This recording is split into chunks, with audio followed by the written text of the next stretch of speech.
Good evening, everyone, and welcome along to another Sunderland EFC episode on RWA Productions. And tonight, we are going to be bringing you some news on Sunderland, that Sunderland boss Tony Mowbray wants teams to stop time wasting, and also Alex Neil makes a mockery of Sunderland EFC.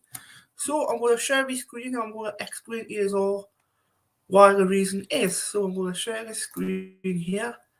I'm going to go to Tony Mowbray's first. So, Sunderland boss Tony Mowbray calls for a clampdown on frustrating time wasting. It hasn't taken Tony Mowbray long to get sick of the time wasting that goes on against Sunderland. So he says, Mowbray for football to be smarter against injury time after growing frustration with persistent time wasting against Sunderland this season. Time wasting has been a notable theme in Sunderland's games in recent years. During the 4th season in League One, opposition clubs did it as they were to the underdogs. It has followed them into the Championship too, with clubs apparently feeling it is a good tactic to interrupt the rhythm of Sunderland's football, as well as to prevent the supporters from getting too involved in the game. At the 2022 World Cup, a conscientious effort was made to remove the incentive to waste time by making an injury time considerably longer, but that has not followed into English football. Mowbray though says it's something that was done, and he has a suggestion. I've said repeatedly that it should be taken out of the hands of the 4th official and given to the independent adjudicator, Mowbray said. Every time there's a stoppage, where that person thinks someone's is time wasting time, or if someone's stoppage because of an injury or a substitution, they just pause their watch. I don't understand, with all their millions in football, you leave people who have jobs to do to make that decision, and I think the upshot is that they guess. Some substitutions take 2 minutes, some take 30 seconds, but they all 30 seconds in terms of the time they get added on. It's really frustrating. It's not their official's fault. Someone takes in the lead and keep time keeping in English football. Exactly, Tony Mowbray. The second comment now comes to Alex Neil. So Alex Neil makes further mockery of Sunderland exit excuse with recruitment comment.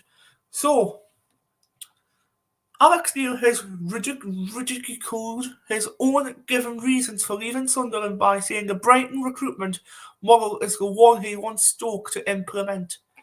Neil walked out on Sunderland in August to join Stoke by his post with so much disregard for the club that he was at another ground wireless the club. We were in Norwich on that day. He later claimed that the reasons he left Sunderland because he wanted to more control over transfers.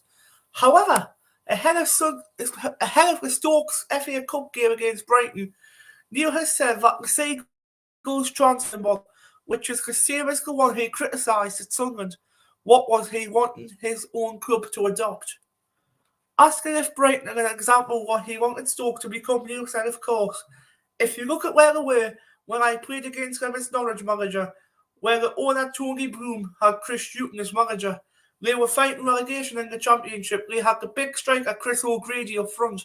Put the ball to him and worked off his feet. You thought, all right, they're a Championship team. They're now signing players for millions of pounds and sending them straight out on loan. That's a ridiculous thing to be able to do. I think from where they were went to do and when they are now is a remarkable rise. The infrastructure is incredible. They didn't have a stadium at one point playing at with Dean, and now they have a state-of-the-art training ground with assists coming out of their ears in terms of selling players. The one key assist which has allowed them to do so, getting promoted to recruitment. Leandro Trossard, they bought for 13 million, sold him for 21 million. Mark Cucurella, they bought for 15 million, sold him to Chelsea for more than 50 million. There's so many different stories. They knocked it back for about 80 million for Moises Caicedo, the midfield player. They've got players they could sell for hundreds and hundreds of millions of pounds.